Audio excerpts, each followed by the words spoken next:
രാവിലത്തെ വിശുദ്ധ കുർബാന കഴിഞ്ഞപ്പോൾ ഒരു കുടുംബനാഥൻ കാണാൻ വന്നു. എന്നിട്ട് പറഞ്ഞു, അച്ഛാ പ്രാർത്ഥിക്കണം. ഞാൻ ചോദിച്ചു, എന്തിനാ?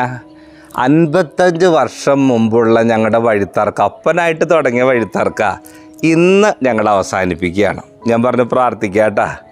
വൈകിട്ട് 100 സൂര്യചന്ദ്രൻ്റെ പ്രഭയോടുകൂടി മനുഷ്യൻ വന്നിരിക്കുകയാണ്.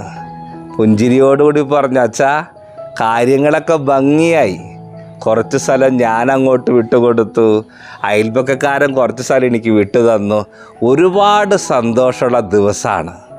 നമ്മൾ നോക്കിയേ, ഒരു സെൻറ്റിൻ്റെ പേരിൽ, ഒരു വഴിയുടെ പേരിൽ, കുറച്ച് പൈസയുടെ പേരിൽ, കുറച്ച് വാക്കുകൾ കൊണ്ട് മുറിപ്പെടുത്തിയതിൻ്റെ പേരിലൊക്കെ മാസങ്ങളും വർഷങ്ങളൊക്കെ ആയിട്ട് മിണ്ടാതെ നടക്കുന്നവരാ.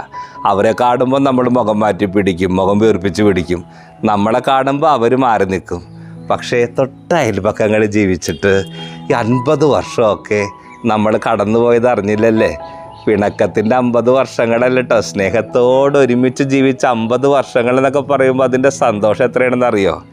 അങ്ങോട്ടൊക്കെ ചിലതൊക്കെ വേണ്ടെന്ന് വെക്കാൻ, ഇങ്ങോട്ട് തുറന്ന മനസ്സോടെ അവർ തരുമ്പോൾ അതൊക്കെ സ്വീകരിക്കാൻ ഞങ്ങളുടെ അയൽപക്ക ബന്ധങ്ങളെ, പ്രത്യേകിച്ചുമൊക്കെ ഇതുപോലെ സ്ഥലങ്ങളോ വസ്തുക്കളോ പണമോ അങ്ങനെയുള്ള പിണക്കങ്ങളൊക്കെ ഒന്ന് മാറ്റി വയ്ക്കാൻ ഞങ്ങളുടെ ഹൃദയങ്ങളെയൊക്കെ കുറച്ചും കൂടിയൊക്കെ ഒന്ന് വിശാലമാക്കണമെന്ന് പ്രാർത്ഥിക്കാം.